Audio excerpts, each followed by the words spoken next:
Welcome back viewers. زاہد صاحب کے ساتھ ڈسکشن جاری ہے.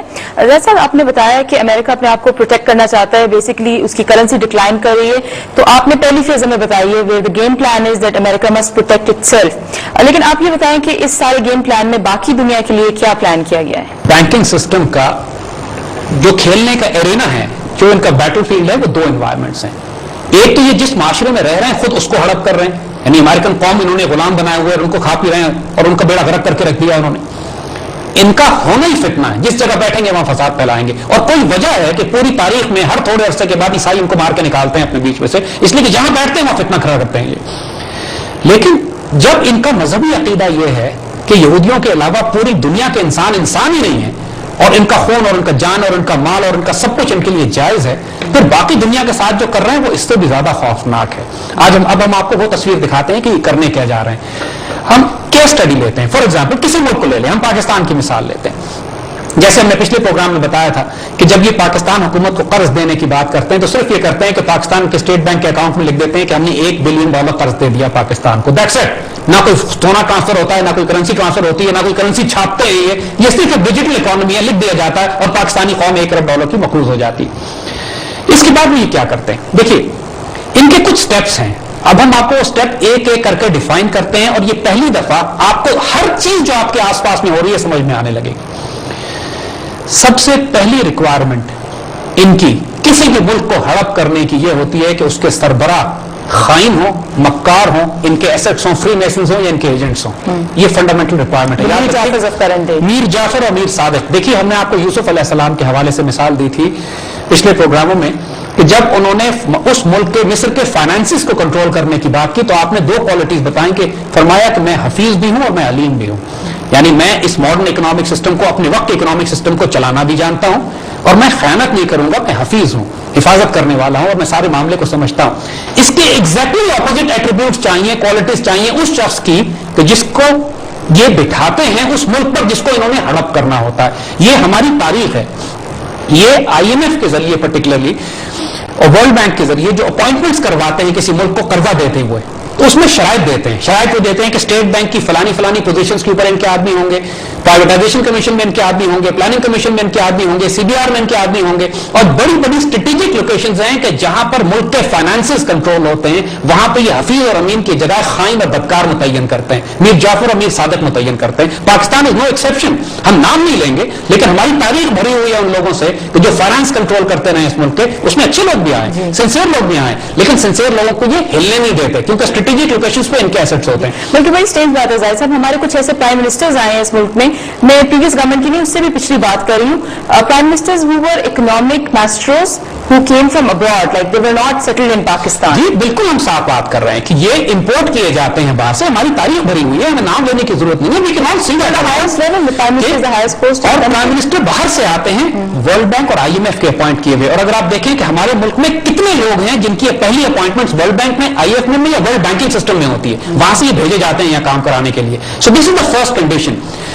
جو آپشن دیا جاتا ہے, دیکھیے بڑی خوبصورت کتاب مارکیٹ میں اب آئی ہے پرکنز کی, جان پرکنز کی کتاب ہے دی کنفیشنز آف این اکنامک ہٹ مین. ہم ریکمینڈ کریں گے اپنے ویورز کو اس کتاب کو تلاش کریں. دی کنفیشنز آف این اکنامک ہٹ مین, جان پرکنز کی کتاب ہے. یہ شخص IMF میں کام کیا کرتا تھا. اس نے ساری عمر IMF کے ساتھ مل کے, زائنسٹ اکنامک سسٹم کے ساتھ مل کے ملکوں کو تباہ کیا ہے, ملکوں کو ہڑپ کیا ہے. اور اب آخری عمر میں اس کو کچھ شرم آئی ہے تو اس نے کتاب لکھ ڈالی کہ میں ساری عمر یہ کیا گناہ کرتا آیا ہوں, میں نے کس طرح انسان مروائے اور تباہ کیے.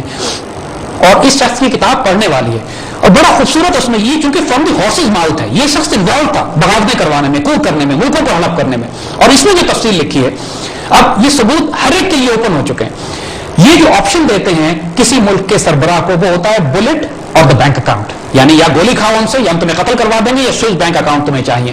آپ حیران نہیں ہوتے کہ ہمارے ملک کے کتنے سربراہوں کے سوئس بینک اکاؤنٹس ہیں آج بھی, بہت سارے ایسے کہ جو ہمارے حکمران بنے بیٹھے ہوئے ہیں.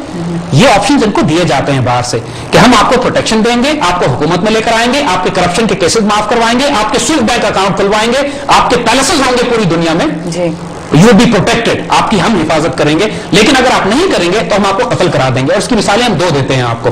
1953 میں مصدق ایران کے پرائم منسٹر تھا. اس شخص نے تمام ایرانین آئل نیشنلائز کر لیا. وہ ایران جو اصل دولت ہے اس کو نیشنلائز کر لی.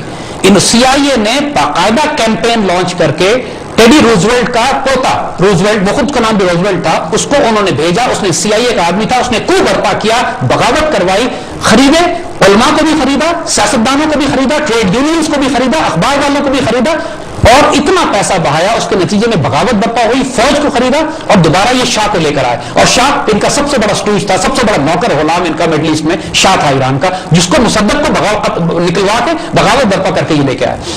74 میں سعودی عرب کے شاہ فیصل نے سٹینڈ لیا ان کے خلاف، ان کا آئل بند کر دیا، بیڑا غرق کرا دیا ان کی اکانومی کا. یہ تصور نہیں کر سکتے تھے کہ شاہ فیصل ایک سعودی عرب کا ہوتے ہوئے، سعودی عرب جن کا ہمیشہ سے ہلایا رہا ہے، جس کا تیل 50 سال یہ مفت کھاتے رہے، وہ سٹینڈ لے کے تیل بند کر دے گا. سعودی شاہ فیصل کو قتل کرایا. یہ بلٹ اور the bank account standard formula ہے ان کا، دنیا میں ہر جگہ کرتے ہیں. ہم اگین پاکستان کی صرف کیس اسٹڈی لے رہے ہیں. سو دس از دا فرسٹ اسٹیپ. جو خزائن الارض ہوتے ہیں، حضرت یوسف علیہ السلام کی بات ہم دوبارہ کریں گے. دیکھیے انہوں نے ایک بہت بڑا رول ہمیں دے دیا تھا. انہوں نے رول یہ دے دیا تھا کہ جو زمین کے خزانے ہیں وہ پرائیویٹ پراپرٹی نہیں ہو سکتے. زمین کے خزانے جو ہوتے ہیں جو اسٹیٹ پراپرٹی ہے، انہوں نے کہا مجھے خزائن الارض پہ رسپانسبل بنا دو. خزائن الارض چاہے نیچرل ریسورسز ہوں، منرلز ہوں، پیٹرولیم ہو، چاہے وہ فیول ہو، چاہے واٹر ہو، چاہے جنگلات ہوں. حضور صلی اللہ علیہ وسلم کی بھی ایک حدیث اس حوالے سے بڑی واضح ہے، جس میں آپ نے بڑا کلیئرلی پرائیویٹائزیشن کے رولز بتا دیے ہیں، جس کا مفہوم یہ ہے کہ آپ نے فرمایا کہ 3 چیزیں کلیکٹیو رسپانسبلٹی ہیں مسلمان امت کی، وہ پرائیویٹائز نہیں کی جا سکتی. فائر، فیول اینڈ پاسچرز، یعنی آگ، یعنی فیول ریسورسز جس کے اندر کوئلے سے لے کر گیس سے لے کے پیٹرولیم بھی ہے، واٹر ریسورسز پانی کے تمام ذخائر، اور پاسچرز یعنی جنگلات اور وہ اوپن زمین کہ جو ہر مسلمان کی کامن ملکیت ہے. ان کو پرائیویٹائز نہیں کیا جا سکتا. اور اگر یوسف علیہ السلام کی سنت سے میسج لیں تو انہوں نے خزائن الارض کے الفاظ اضافہ کیا ہے، یعنی دی ریچز آف دی ورلڈ، جس میں زمین کے جو خزانے ہیں، جس میں کاپر بھی ہے، جس میں گولڈ بھی ہے، جس میں کوئلہ بھی ہے، جس کے اندر منرلز بھی ہیں، مائنز بھی ہیں، جیم سٹونز بھی ہیں، یہ سارے خزانے ہمیں رول دے دیا گیا ہے قرآن سے، حضور صلی اللہ علیہ وسلم کی حدیث سے، کہ یہ پرائیویٹائز نہیں کیے جا سکتے. یہ اسٹیٹ ریسورسز ہیں. ان کا جو اکنام، یہ جو زائنسٹ جب سے ہم نے کیا کہ مثلا پاکستان کو ہی ٹارگٹ کرتے ہیں کہ پاکستان کو ہم نے اب اپنا غلام بنانا ہے، پاکستان پر ہم نے قبضہ کرنا ہے، پاکستان کے ریسورسز پر، منرلز پہ، ایسٹس پہ ہم نے قبضہ کرنا ہے. اس کے لیے جیسے ہم نے کیا، پہلی شرط یہ ہوتی ہے کہ حرام خور بٹھائے جاتے ہیں لا کر اس ملک کے حکمران کے طور پر.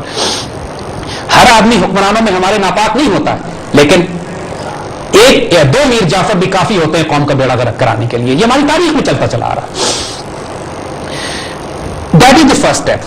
Once that is done, اب اس کے بعد کیا سٹیپ شروع ہوتا ہے؟ پھر یہ ملک کے پاس آتے ہیں اور کہتے ہیں کہ ہم آپ کو $1 ارب قرضہ دینا چاہتے ہیں. وہی بات جیسے ہم نے آپ کو بتائی تھی، قرضہ کچھ نہیں ہوتا، صرف آپ کے اکاؤنٹ میں لکھ دیا جاتا ہے $1 بلین given to پاکستان، اور ہم 20% کے حساب سے آپ سے $1 کروڑ 20 لاکھ $1 ارب 20 کروڑ قرض لیں گے. زاہد صاحب، کیا ایسے حالات بھی بنائے جاتے ہیں کہ ملک کو مقروض بننا پڑتا ہے؟ جیسے کہ آج کل ہم دیکھ رہے ہیں انٹرنیشنلی آئل پرائسز کافی فلکچویٹ کر رہی ہیں، اس کے علاوہ کموڈٹی پرائسز فلکچویٹ کر رہی ہیں، اور جس طرح سے ڈالر اپریسیٹ کیا ہمارے ملک میں، ہمارے پاس کوئی آپشن نہیں رہی ہے کہ ہم مزید قرضہ مانگیں اور اپنے ان بلز کو پورا کرنے کی کوشش کریں. ہم آپ اسی پہ آتے ہیں. دس از ایگزیکٹلی واٹ ہیپنس کہ میں نے عرض کیا نا کہ یہ ماحول پورا بنا کریٹ کیا جاتا ہے.